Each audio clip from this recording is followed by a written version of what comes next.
Bonjour et bienvenue à Back to Pot. Alors moi c'est TK, l'américain de ce petit groupe d'amis réunis par le rugby. Alors aujourd'hui je suis très content d'être là avec un copain qui m'a tout appris dans le rugby. Donc il est des couleurs ciel et blanc de Racing 92 et franchement je suis content aussi maintenant. Finalement on a un peu de ciel bleu aussi. Donc je suis avec Théodore de Saint-Rémy. Salut Théo. Ouais, salut Thierry, sous le soleil, c'est vrai, on peut lever le nez et regarder du bleu au-dessus de nos têtes, ça fait vraiment beaucoup de bien. Et puis pour quelques copains peut-être qui m'écoutent, avec qui j'ai joué sous d'autres couleurs, j'ai aussi du violet et blanc dans mes placards, et puis bien d'autres couleurs, du tango et noir pour la CBB, et du rouge, jaune et noir pour le rugby club Orléans. Tout ça, c'est un peu long pour parler de moi parce qu'on a beaucoup d'autres choses à voir aujourd'hui. Exactement, on a plein de rugby comme la semaine dernière. Il y a beaucoup en ce moment. Ça fait vraiment plaisir. Et notamment, donc aujourd'hui, le plan, c'est qu'on va arriver à parler de ces deux super matchs France-Australie. La dernière, bon, on a parlé dans nos épisodes 52, bien sûr. Restez à la fin parce que j'ai un petit entretien avec Xavier Brizard, un écrivain qui a écrit un livre super intéressant. Donc, on va découvrir beaucoup plus par rapport à ça. Donc, c'est un livre qui s'appelle... L'art de la guerre du rugby. Exactement. Là, on y va tout de suite. Je sais que toi, tu adores les Lions, donc on va parler tout de suite. Des Lions alors versus South Africa A, donc c'est l'équipe A, donc j'imagine c'est l'équipe B d'Afrique du Sud. Quand même, ils ont le retour de Faf, de Claire, mon numéro 9 préféré, et Colby aussi. C'est pas une équipe A, c'est ça, ou équipe B. Ouais, de toute façon, équipe A, équipe B en Afrique du Sud, c'est toujours des grosses équipes avec la même culture du jeu, un jeu extrêmement physique, extrêmement costaud, extrêmement engagé. C'est toujours un très très grand challenge de jouer ces équipes-là. Qui est écrit A ou B, les mecs qui revêtent le maillot du Springbok, je pense qu'ils sont exactement dans le même état d'esprit et ils ont un grand réservoir de joueurs. Donc effectivement, et d'ailleurs on a vu, puisque cette équipe-là a quand même battu les Lions.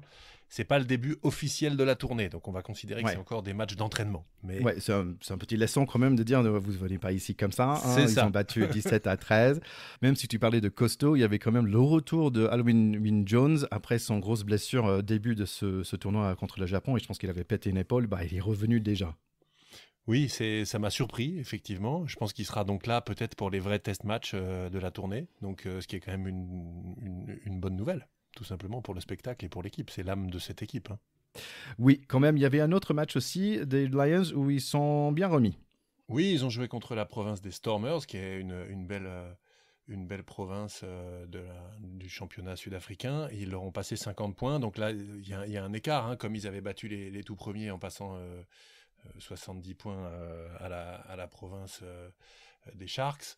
Mais c'était pareil, c'était peut-être des équipes un peu B, je ne sais pas trop. Donc voilà, quoi qu'il en soit, ils ont fini leur match d'entraînement. Ils vont maintenant attaquer euh, la vraie série, puisque la semaine prochaine, le 24 juillet, ils jouent au Cap contre l'équipe des Springboks, et ils remettent ça à Johannesburg le 31 et à Johannesburg au final le 7 août. Donc il faut aussi réaliser la longueur de la saison de ces joueurs-là, hein. Les mecs qui sont là, ça fait un an qu'ils jouent, hein. Donc c'est impressionnant. Et je pense que ça va être une très belle série. J'espère qu'on aura l'occasion de faire un petit épisode ou des petits reminders. C'est un peu les vacances pour nous, mais on va faire le maximum pour nos écouteurs. Ouais. Et en plus, en sortant de cette super série France-Australie, ça me donne vraiment envie de vraiment guetter Afrique du Sud, Lions quand même. Oui, tout simplement parce que c'est des sommets de rugby, même si c'est hors compétition officielle, ce sont que des matchs amicaux. Mais quel sommet d'avoir la chance de voir trois équipes, une équipe championne du monde et ce qui se fait de mieux en Europe britannique, qui s'affrontent trois fois de suite. C'est comme un livre, on a envie de lire le premier chapitre, le deuxième, le troisième, ou une trilogie. Et c'est ça qui est très sympa dans ces trucs-là, c'est que de regarder ça un petit peu comme une série, quoi. C'est The Hunger Games. Avant de parler de le match Down Under, il y avait un autre match All Black. Oui, bah les Blacks jouaient effectivement une deuxième fois d'affilée contre les Fidji, donc ils les ont battus assez largement. Néanmoins, c'est pas une victoire indécente, hein. Moi, j'ai vu un match très plaisant avec notamment 20 premières minutes tout à fait équilibrées, des Fidjiens qui ont vraiment des joueurs de classe, fantastiques. Je regrette chaque fois que je le vois jouer, j'en veux à mes amis du Racing d'avoir laissé partir Léoné Nakarawa, qui est un joueur extraordinaire, tout à fait extraordinaire. Même si là il a pris un carton jaune, ça a fait mal à son équipe, mais en tout cas il est fantastique. Vola qui était passé par le Racing aussi, qui était champion de Pro D2 avec Perpignan cette année, qui est un petit peu l'ouvreur titulaire maintenant des Fidji, qui a fait un très bon match également. Après, les Blacks sont intraitables, voilà. Donc dans la lignée de Whitelock, deuxième ligne, il y a 125 sélections. Hein. Je rappelle que le record chez les Blacks, c'est Richie McCaw qui en a 148. Donc je ne sais pas si Whitelock ira, mais 125 en deuxième ligne chez les All Blacks, il faut juste se rendre compte de ce que c'est. C'est monstrueux, voilà. C'est absolument fantastique. Ils ont fait un match, comme d'habitude, ultra pragmatique. 5 fois dans les 22 des Fidji, 5 essais. Et à la 6e fois où ils y rentrent, 6e essai. Donc tout est dit. Ce sont des joueurs d'une qualité technique et d'une détermination collective absolument sans faille. Toujours difficile de voir qu'il y a dans leur rang des Fidjiens de naissance. Hein. C'est Vouris, qui est un joueur extraordinaire qui joue à l'aile. Aujourd'hui, il porte le maillot des All Blacks. Il est né au Fidji, ça devrait être un Fidjien. Et c'est aussi toute la limite, mais on ne se gêne pas, nous non plus, puisque Vakatawa, chez nous, il est né au Fidji aussi, il est en équipe de France. Donc si on était au plus près, on en aurait beaucoup comme eux. Mais c'est vrai que c'est un peu dur, je trouve, de voir ces mecs-là, Fidjiens de naissance, qui marquent contre leur ancienne équipe. Moi, ça me fait toujours un petit quelque chose. Et puis, juste un détail, à la 49e, il y a déjà 35, 40 points d'avance. Les mecs, ils continuent d'appuyer, ils continuent. Et tu as un moment Vola qui fait une interception, qui va peut-être aller marquer. Eh ben non. Tu as l'ami McKenzie, il y a 30 grains d'avance, c'était à la 65e. Mais il va quand même le reprendre pour l'empêcher de marquer son essai. C'est-à-dire qu'il ne lâche jamais. Donc voilà, chapeau les Blacks, chapeau les Fidjiens qui n'ont pas du tout à rougir. C'est pas un match à 100 points, ça n'a rien à voir, je trouve. Et j'ai passé un très bon moment devant... Ouais, comme un récital un peu, voilà, c'est du récital, mais avec des gros costauds aux manettes, quoi. Tu parlais de deuxième ligne, bon, sur le banc, il y a quand même Brody Retallick qui était World Rugby Player of the Year 2014 non, quand même, donc c'est hallucinant, sans parler de Scott Barrett, hein, il y a un ou deux essais dans le début des essais d'école, mais avec des renvois pris par Scott Barrett, mais à 4,50 m de haut, nickel, rien qui bouge derrière, 2-3 actions. Hop, une mêlée, derrière la mêlée, hop, remise intérieure. Enfin, très, très costaud, très impressionnant et ouais, l'impression d'écouter du Mozart. Ça s'entend que c'était dans le plaisir. Tout à fait. Bon, dans le plaisir, on va parler de nos matchs à nous. Hein. Pourquoi pas, on va démarrer avec le deuxième match France-Australie parce que plaisir, c'est vraiment le nom de ce match-là. Eh bien, exactement.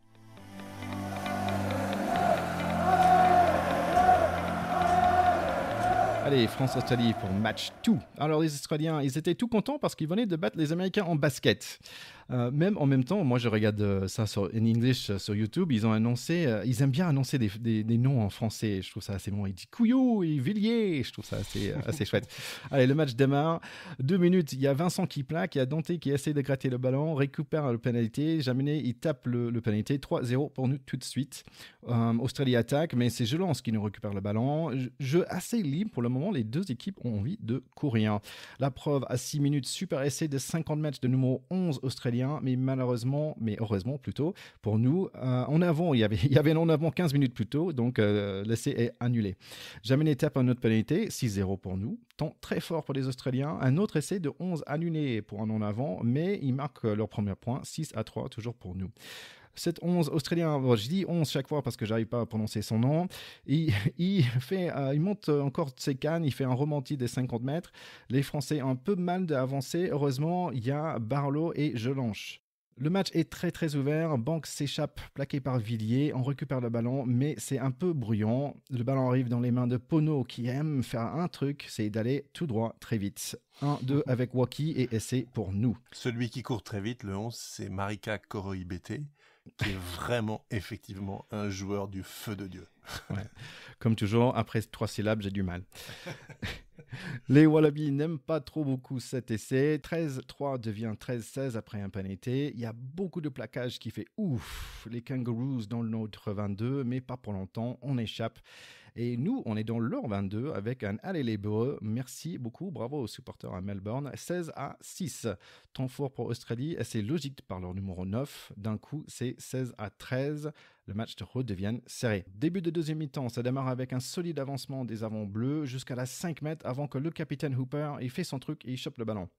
20 secondes plus tard, ils sont dans notre 22, pénalité contre nous, 16-16. Ce match est complètement ouvert. Koro IBT nous embête, les plaquages de Vincent nous rassurent.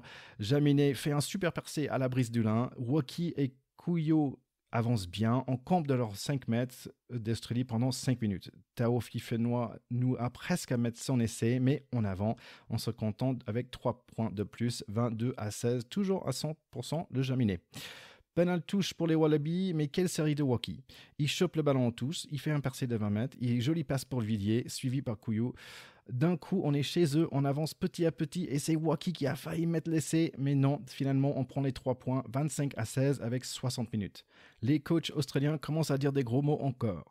Diallo nous montre qu'il lui aussi, il aime plaquer. Entrée de Lonergan, le talonnant australien. J'en parle simplement parce qu'il a peut-être le coupe de cheveux de ce tournoi. Le 17 français, un peu moins. Beaucoup de joli rugby jusqu'à Banks perce le centre du terrain. Le ballon finit dans les mains de Hooper avec sa tête de Thanos pour un joli essai. 25-13 avec 8 minutes. Après la défaite de la dernière minute de la semaine dernière, la question c'est est-ce qu'on peut tenir? L'Australie remonte 40 mètres très très vite et trouve le pénalité. Ça ne sont pas très bons pour nous car c'est 25-26. Les Wallabies sont devant pour la première fois du match. 4 minutes pour trouver la victoire. Ça commence avec un manel gagné. Notre première de match, je pense. Nos coachs sont contents. Nous aussi, car pénalité contre nous. Et Jaminet reste à 100% pour la soirée. 28-26 pour nous avec 2 minutes. Il faut juste pas faire une pénalité. Et Makenou le prend le ballon. Et là, il faut juste le botter en touche. Et ouf, on arrive. Victoire, la première depuis un bon bout de temps. Ouais, la première depuis plus de 30 ans en terre australienne. Donc, il faut pas minimiser l'exploit de ces garçons. D'autant plus qu'il ne faut pas oublier que cette équipe de France est complètement privée de ses cadres.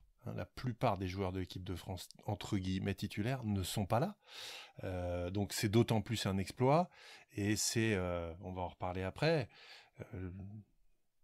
l'incroyable profondeur du réservoir de joueurs en ce moment, de très très bon niveau, qui vont être à disposition des sélectionneurs de l'équipe de France, à qui je souhaite bien du courage pour composer les équipes, parce que franchement, les mecs, il n'y a rien à dire. Ce qu'ils ont fait sur ce match-là, ils ont été se le chercher avec une énergie de nature à tout simplement déplacer les montagnes. Voilà, ils ont bougé l'île continent et franchement, c'était absolument top. Tout ça avec à l'arrière un jeune joueur qui joue juste en Pro D2, quoi. Melvin Jaminet, c'est quand même un mec qui joue en Pro D2. Et le mec, il est en équipe de France et il enquille et il va participer à la première victoire de son équipe en terre australienne depuis 30 ans.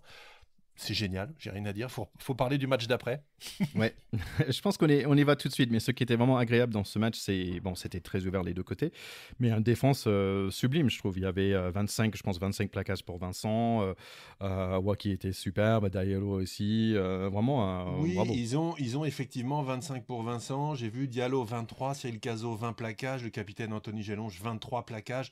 Donc, effectivement, des chiffres comme ça veut dire aussi que les autres ont beaucoup eu le ballon et ont beaucoup attaqué. Mais ça révèle des valeurs morales et puis un groupe qui se constitue pour faire face à l'adversité de manière absolument remarquable. Et c'est ce qu'on aime dans ce sport, hein, donc c'est top. Si on peut avoir plus de plaquages dans un match que son âge, c'est déjà pas mal. C'est ça. Et c'est de plus en plus dur en vieillissant. Grave. Allez, si on passait sur ce troisième match. Ouais, on y va. Scénario comparable, hein, d'ailleurs. Allez, tout de suite à test 3. Les Australiens sont sous pression. Burns nous donne tout de suite le ballon et Jaminet de USAP nous montre qu'il se croit en lui. Petit coup de pied à suivre pour Thomas qui réussit de gratter le ballon des Wallabies. On est dangereux dans leur 22. Pénalité pour nous. Jaminet prend les 3 points gentiment. Les jaunes veulent plutôt un match musclé. Le 11 qui s'appelle Marika Koroibete. Merci. Essaie de péter le mâchoire de notre numéro 8, je lance. Il prend un carton rouge logique ou pas logique, on va en parler après. Quand même, on joue 15 contre 14. Touche pour nous, Couillot a failli marquer son essai, il fallait attendre juste l'action après. Il démonte son vis-à-vis pour marquer son premier essai en bleu, je le trouve très en jambes depuis le début du match. 10-0 pour nous à 9 minutes. Une minute plus tard, le 9 McDermott prend sa revanche suite à un joli percé et passe de son capitaine Hooper. 10-7 devient 13-7, devient 13-14 suite à une interception du 10 australien. Jolie passe décisive de notre numéro 9 Couillou. À 22 minutes, on toque sur la porte pour un autre essai, mais pénalité contre nous et avec un autre pénalité contre nous, donc ça devient 13-17 pour eux.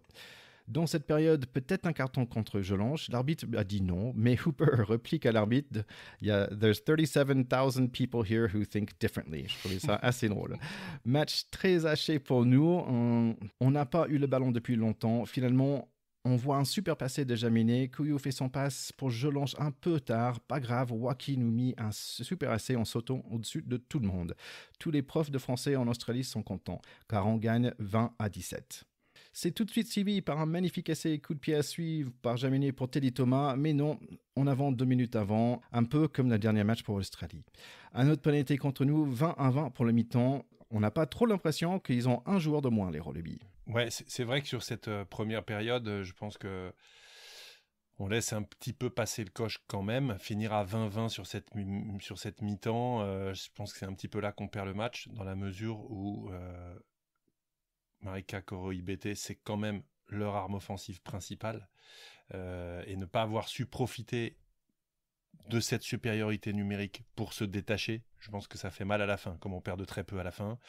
À la fin, on va dire que les valeurs se nivellent un petit peu quand il y a de l'infériorité numérique, parce que tout le monde est fatigué, mais pas avoir su profiter du coup psychologique et du surnombre, je pense que c'est dommage.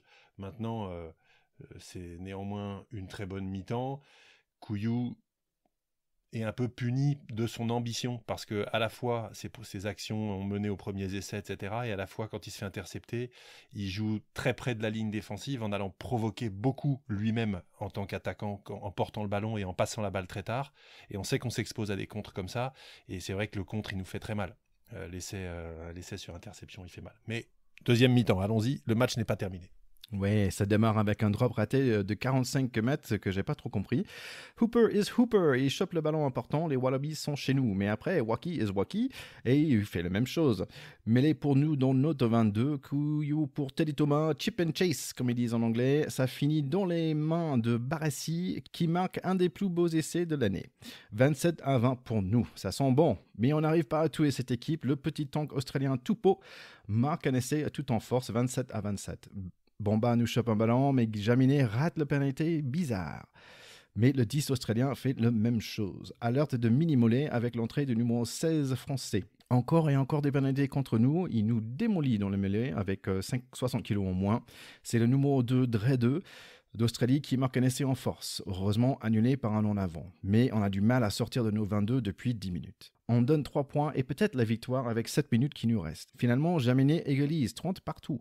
On est pénalisé en mêlée, ça devient 30 pour nous, 33 pour l'Australie. Finalement, on a une dernière opportunité qui ne marche pas. On perd le match, mais j'ai pas l'impression de perdre cette série. Ouais, la fin de match manque pas de panache côté français, parce qu'ils auraient pu choisir de la taper pour tenter le 33-33, quoiqu'elle était difficile parce qu'elle était quand même loin et en coin, la pénalité. Ils prennent la touche, ce qui à mon avis était la bonne option pour aller gagner et le match et la série. Ils attrapent le ballon, malheureusement sur le maul qui suit, il y a un Australien qui s'infiltre dans le maul et qui enterre le ballon, et là c'est terminé parce que c'est mêlé pour les Australiens, et donc fin du match. Donc effectivement, on n'a pas du tout le sentiment d'avoir perdu. Ni ce match, ni cette série. Quand on voit sur les 3 matchs d'affilée, 2 points d'écart, 3 points d'écart, à très haut niveau, ça veut tout simplement dire qu'on boxe complètement dans la même catégorie que l'équipe d'Australie, avec notre équipe B, ou presque équipe B, on va dire. Et ça, c'est quand même un enseignement absolument fantastique. On a vu sur ce match-là des choses démentes. L'essai que marque Pierre-Louis Barassi. Alors, il ne faut pas oublier que sur cet essai-là, pour le coup, on profite de la supériorité numérique parce qu'il manque un ailier. Et on voit bien que Barassi est un peu tout seul à la fin. Néanmoins, il a quand même des jambes de feu. Hein. C'est pas pour rien qu'il avait été appelé à la Coupe du Monde. Il avait été, tu te rappelles, pour suppléer la blessure de je ne sais plus quel centre. Il avait été appelé en cours de Coupe du Monde.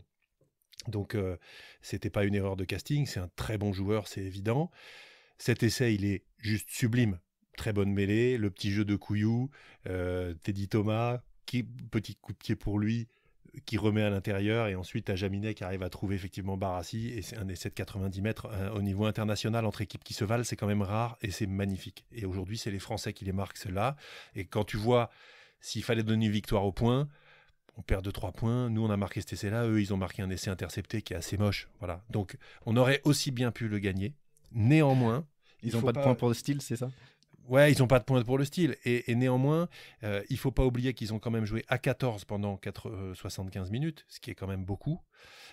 Qu'ils ont plutôt gagné la confrontation physique, effectivement, en mêlée, en touche, et même parfois dans les mauls, ce qui est pourtant pas toujours leur fort aux Australiens. Donc il y a un sujet là-dessus, mais on parle de la jeunesse de nos joueurs, de leur inexpérience à très haut niveau, et je pense que ça compte.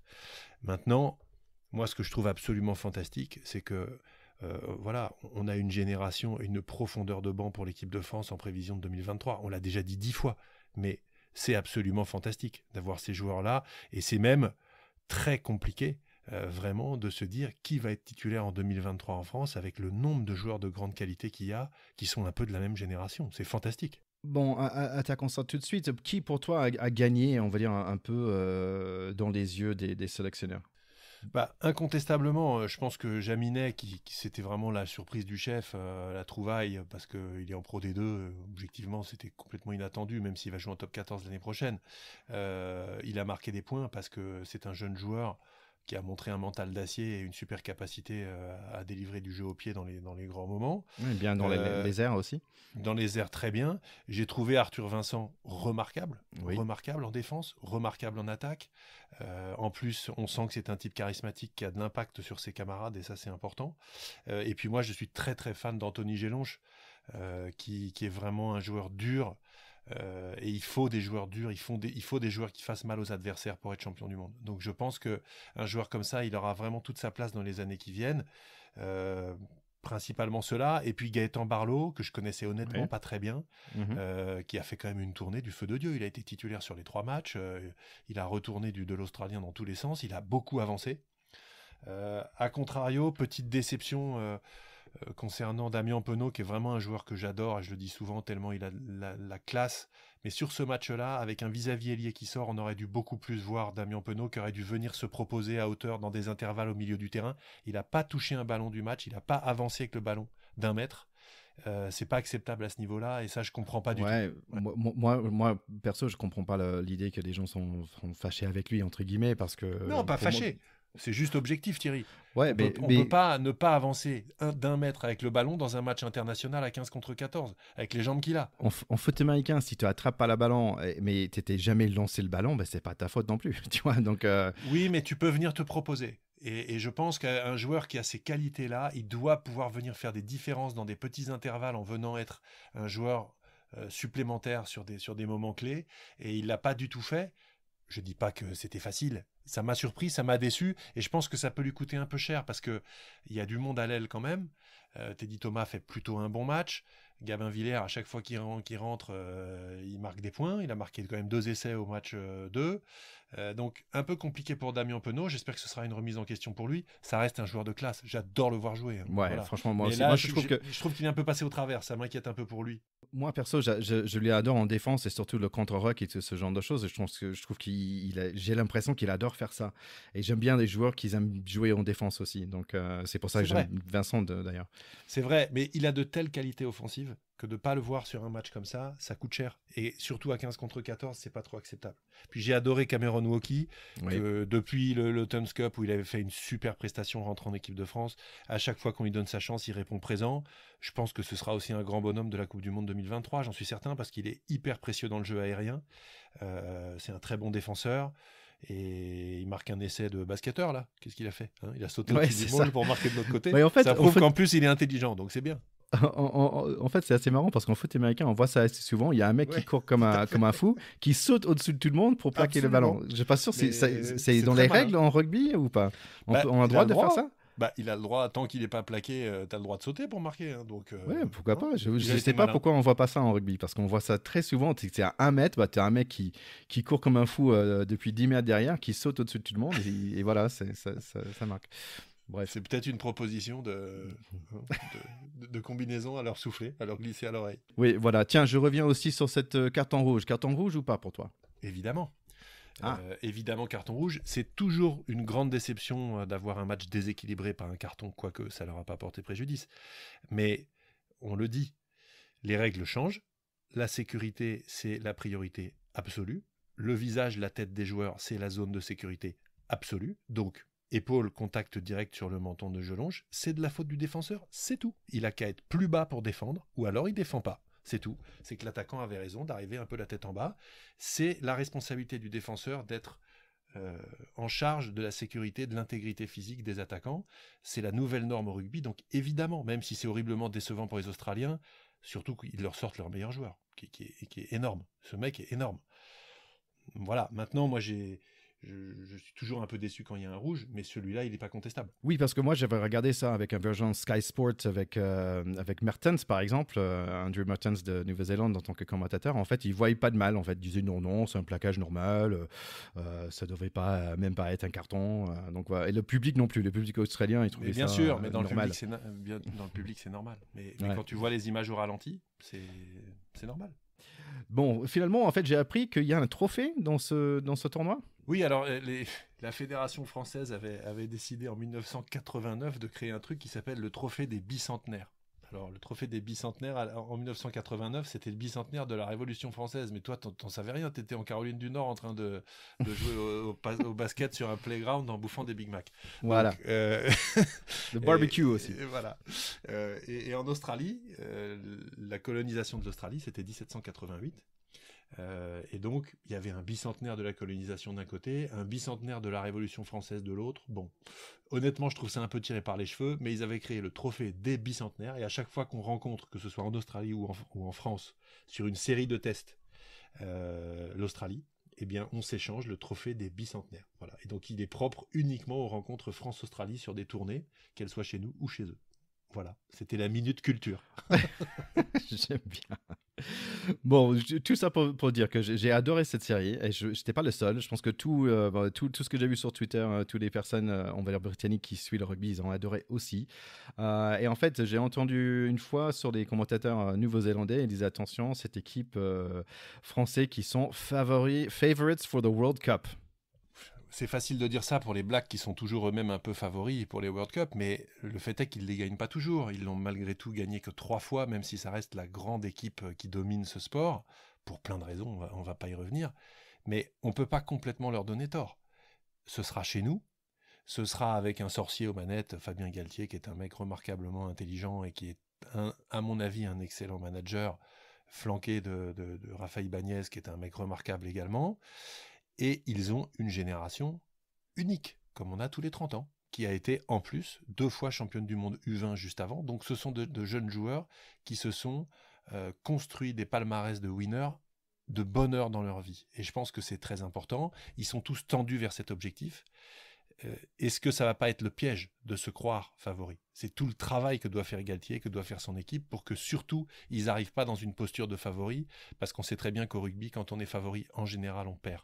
Tout simplement parce que on donne des raisons de vouloir déboulonner la statue à l'équipe qui n'est pas favorite, à toutes les autres équipes qui ne sont pas favorites, et ça devient extrêmement dur de le rester. Donc c'est tout le défi, c'est tout le challenge des 2 ans qui nous viennent, qui nous attendent, et effectivement, on peut pas nier qu'aujourd'hui, la France est un peu favorite, mais à J-2 ans, qu'est-ce que ça veut dire ? Ça veut rien dire du tout. Oui, mais en même temps, il faut gagner Destination, il faut gagner le Autumn Station Cup, il faut gagner le tournoi. Je viens de voir sur Canal+, il y avait un espèce de documentaire qui s'appelle les Building Jerusalem. Je n'ai pas compris le nom, mais en gros, c'était un documentaire sur l'équipe anglaise qui a gagné le Coupe du Monde avec Wilkinson. C'est génial. Et le reportage est génial et vraiment, on vous le recommande. Ouais, franchement, il est vraiment intéressant. Mais en fait, ce qui est aussi intéressant, c'est de voir, il y avait cette coach Clive Woodward qui arrivait et d'un coup, ils ont tout perdu. Et après, ils avaient 2 ans, je ne savais pas, ils avaient 2 ans, ils n'avaient pas perdu un match en fait. Quand ils arrivaient dans la Coupe du Monde, ils perdaient, il me semble, où ils étaient très proches dans la demi-finale de perdre ce match-là. En fait, quand tu n'as pas perdu pendant 2 ans, c'est ça qui leur donnait la force. C'est les 2 ans, c'est les 2 ans qui nous attendent où les Français doivent se construire une histoire à eux, où ils arrêtent de perdre ces matchs-là 33-30, mais où ils les gagnent. C'est tout. C'est la grande différence entre cette équipe d'aujourd'hui et l'équipe, si elle est championne du monde dans 2 ans, elle aura vaincu cette malédiction d'avoir des presque victoires comme ça, qui sont saluables parce qu'elles sont belles, mais en fait qui sont quand même des défaites. Et ça, il faut absolument qu'ils arrivent à tuer ce truc-là. C'est tout leur boulot. Alors, Building Jérusalem, c'est évidemment lié à... C'est une référence forcément historico-biblique. La Jérusalem céleste, c'est le paradis, si tu veux. Donc, et Jérusalem, c'était la terre de prédilection des croisés qui sont dans les tribunes des supporters anglais, sont souvent, tu sais, en croisés. Donc, c'est une sorte de... construction de la Jérusalem céleste du rugby, qui était le leur, qui était leur paradis rêvé, qui était d'être champion du monde. Et c'est comment ils ont construit ce truc-là. Ce reportage est absolument remarquable. Ils avaient aussi pour ça des joueurs d'exception, Johnny Wilkinson, Martin Johnson, qui ont tenu cette équipe à bout de bras, l'un devant, l'autre derrière, qui sont les grands bonshommes de cette aventure-là. Il faut qu'on trouve nos têtes de gondole comme ça, qui sont les mecs incontestables. C'est une des grandes difficultés, tellement on a de qualité aujourd'hui. Ouais. Qui va être le taulier, le patron devant, et le taulier, le patron derrière? C'est pas complètement écrit. Ouais, mais quand même, je pense qu'on a des bonnes idées avec notre 9-10, avec qui on a en devant. Mais en gros, depuis qu'on fait ce podcast, cette équipe de France a beaucoup évolué dans sa capacité de finir ses matchs par rapport à ce qu'on a vu il y a 2, 3, 4, 5 ans. C'est incontestable. Il y a eu des décennies où ces matchs-là, on les perdait pas de 3 points, on les perdait de 12, 15, 18 points. Parce qu'on passait à côté pendant 20 minutes. Là, ils sont passés à côté pendant 2 fois 1 minute. Oui, il y a la passe interceptée de Couillou qui est malheureuse. Et puis, effectivement, il y a 5-6 minutes, 10 minutes en deuxième mi-temps où ils font des conneries. Ils relancent à un moment, bêtement, ils font des relances de leur en but au lieu de se débarrasser du ballon au pied. Paf, on se fait coffrer le ballon, pénalité 3 points. Ils ont fait plusieurs bêtises en deuxième mi-temps. Mais c'est aussi parce que ce sont des matchs entre guillemets sans enjeu. Ça reste des test matchs, des matchs amicaux. Ils voulaient avoir le plus de panache. Donc ils ont fait des erreurs liées à ça. En demi-finale de Coupe du Monde, ils feront pas la même. C'est une certitude. Donc il faut y croire, bien sûr. Bon, on a parlé de l'avenir de notre 15 de France, mais aussi, pourquoi pas, l'avenir des U20, parce qu'ils ont plutôt bien joué, les Français, dans ce 6 nations U20 qu'on a été pas beaucoup médiatisé, on va dire, mais quand même la France a une belle deuxième place. Ouais, ils finissent deuxième, effectivement, derrière, bon, les Anglais, hein, malheureusement, mais devant les Irlandais, les Gallois, etc. C'est les Écossais qui finissent tout en bas, c'est un petit peu surprenant. Après, c'est des championnats un peu particuliers, des années de Covid et compagnie, mais bon. Mais quand même, j'ai vu pas mal des résumés de ces matchs-là, et je trouvais l'équipe de France vraiment très très fort, avec des belles victoires. Et même, il y avait un moment où on gagnait contre l'Angleterre, c'est notre seule perte, on gagnait contre eux 19 à 3 au premier mi-temps. Donc, bon, bravo pour ces jeunes, et j'espère plein de belles choses pour la suite. Ouais, c'est encourageant, et on voit bien de toute façon que les succès appellent les succès, et le fait qu'il y ait une belle jeunesse en équipe de France donne de l'énergie à tous les autres en dessous, hein, leur fait croire en leur étoile aussi, et tout ça, ça tire tout vers le haut, c'est ça qui est génial. Ouais. Allez, pour finir, pour cet été, j'ai pensé que ça peut être intéressant de faire un petit interview pour un nouveau livre qui est sorti sur le rugby. Donc là, tout de suite, on va aller vers Xavier Brissard, donc un petit entretien avec lui par rapport à son livre qui s'appelle « L'art de la guerre du rugby », avec une super couverture, avec un guerrier... alors, chinois ou japonais, peut-être plutôt chinois si c'est l'art de la guerre, oui. Mais en tout cas, il porte un ballon de rugby, il y a des beaux caractères. Je pense que c'est sûrement aussi du chinois plus que du japonais, je connais ni l'un ni l'autre, mais en tout cas, c'est tout à fait engageant et on a envie de le lire. Voilà, donc on va découvrir ça tout de suite. Voici mon petit extrait avec Xavier Brissard. Pack de potes, terrain 10. Alors, nous avons le plaisir d'interviewer plusieurs écrivains déjà sur ce podcast, donc Ian Borthwick et Monsieur Ruzigby, si je prononce bien. Et aujourd'hui, nous sommes très contents d'avoir avec nous Xavier Brissard, qui est l'auteur d'un livre qui s'appelle « L'art de la guerre du rugby ». Bonjour Xavier. Bonjour à vous. Merci de m'accueillir. Bien sûr. Donc, Xavier, vous êtes rugbyman, mais aussi éducateur, c'est bien ça? C'est bien ça. Alors, je suis ancien rugbyman parce que je commence à être un peu âgé. Donc, quand mon corps le veut bien, encore un peu en loisir, mais on va dire ancien rugbyman plutôt. Et oui, éducateur depuis une quinzaine d'années. Et donc là, vous avez écrit un livre, et j'adore le titre, L'art de la guerre de rugby, mais est-ce que vous pouvez nous dire, ça part de quoi exactement? C'est un titre déjà qui fait polémique parce que le mot guerre fait peur à beaucoup de gens, mais il faut pas oublier qu'on fait un sport de combat et d'évitement, et donc il y a quand même le combat dans le rugby, faut pas l'oublier. C'est aussi un livre qui fait référence à Maître Tsao qui a écrit L'art de la guerre, qui est un livre très psychologique, qui est très sur l'approche du combat. Une des phrases qui m'a vraiment le plus plu, c'est battre l'ennemi sans combattre. Voilà. Et donc c'est un parallèle de tout ça. Je pars du principe que le rugby est un sport intellectuel et manuel, et qu'on oublie trop souvent le côté intellectuel, le côté psychologique. Voilà. Donc le titre vient de là, cette association intelligente et puis technique. D'accord. Et pourquoi ce livre alors? Parce qu'un livre, ça prend énormément de temps et énergie pour écrire, et pourquoi vous avez senti le nécessité de l'écrire? Ça vient d'où, en fait, la petite graine qui a fait, sortir ce livre qui était en vous? Alors, il y a il y a plusieurs petites graines qui ont germé dans ma tête. La première, c'est j'ai eu la chance d'entraîner mon fils qui avait une croissance tardive, donc un petit gabarit. Et j'ai commencé à entraîner dans un petit club de banlieue parisienne où on va dire que c'est du rugby de masse, du rugby plaisir, du rugby pour tous. Et puis, j'ai eu la chance ensuite d'aller entraîner à Massy, qui est quand même un des meilleurs centres de formation de France. Et il y a un vrai fossé entre la formation des clubs de masse et la formation des clubs dits formateurs ou dits d'élite. Et donc, je me suis demandé ce qui manquait entre les deux formations. Est-ce que je pouvais essayer de combler un peu le fossé? Il y a aussi le fait que en France, c'est en train d'évoluer, mais depuis longtemps, on sélectionne d'abord sur le physique, taille, poids, puissance, vitesse, plus que sur l'intelligence de jeu et la technique individuelle. Ce qui fait que un gamin qui n'a pas un physique hors norme et qui est dans un petit club, un club de masse, n'aura pas la technique ni la vision du jeu pour pouvoir avoir ses chances s'il veut aller plus haut. Et donc, je critique pas ni les clubs de masse ni les clubs élites. Je dis juste qu'un gamin qui commence le rugby à côté de chez lui, comme tous les gamins font, s'il n'a pas un physique hors norme, il a très peu de chances de pouvoir s'en sortir s'il a envie d'aller plus haut. S'il a envie juste de rester jouer avec ses potes, de s'éclater et de prendre du plaisir, le club de masse, c'est formidable, c'est fait pour lui. Mais s'il a envie d'essayer de faire carrière, même s'il n'y arrive pas, mais si c'est son rêve, bah, le bagage qu'on fournit dans ces clubs-là, c'est pas forcément, ça donne pas forcément la possibilité d'ouvrir la porte au club plus haut.